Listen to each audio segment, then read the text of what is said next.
this, the social network movie. The idea that if you're going to get 500 million friends and you're going to make enemies and you're going to treat your users like crap. And so because of that sort of the environment that's been created, it's really difficult in my profession as a nerd lawyer trying to deal with code to manage that.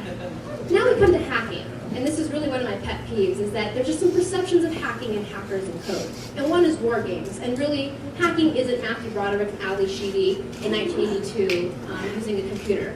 Also, it's not weird science. They're not creating some beautiful girl that's popping out of a computer.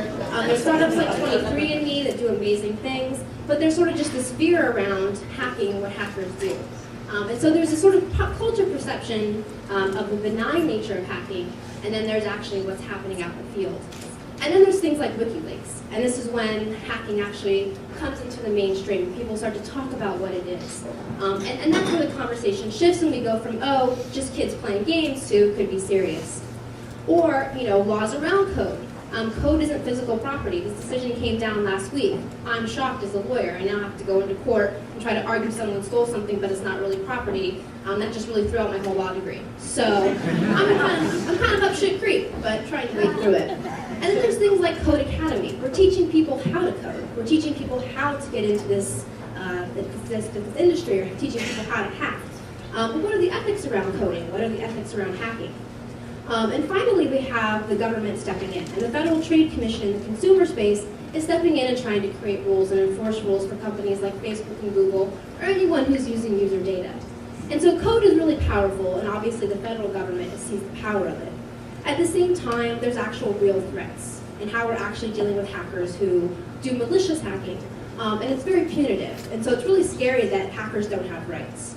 And so coming from the consumer space, worried about user data, I'm actually worried about hackers.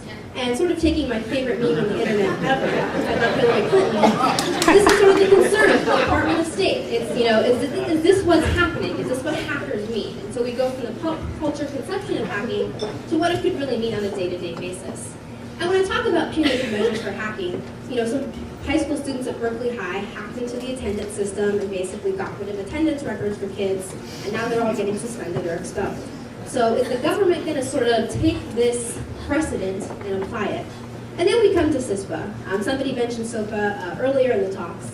But what does this mean for hackers? What does this mean for the information sharing? I mean, I would consider most of us under the legislative sort of context in CISPA, we're all hackers. And so how are we dealing with that from a legal perspective? And then there's just back to sex, drugs, rock and code, sex, drugs, rock and roll, and this horrible 2001 movie. But the tagline was the story of a wannabe who got to be. And so that's sort of the story of Silicon Valley. And this is the guy who got to be. So one of my favorite Photoshop things that I found is this one. But the idea that these are people innovating, doing amazing things, it could be considered hacking, it could be innocuous and malicious, but the law is treating everybody the same. So as a lawyer, I come back to this wholesale definition of code, and I kind of endorse us to bridge with Washington, D.C. as we're coming up with rules. Otherwise, we're really going to be focusing on this and not focusing on the power of this. Like I said, I'm a nerd lawyer. I'm absolutely fascinated by how culture impacts the law. And thank you for listening to me.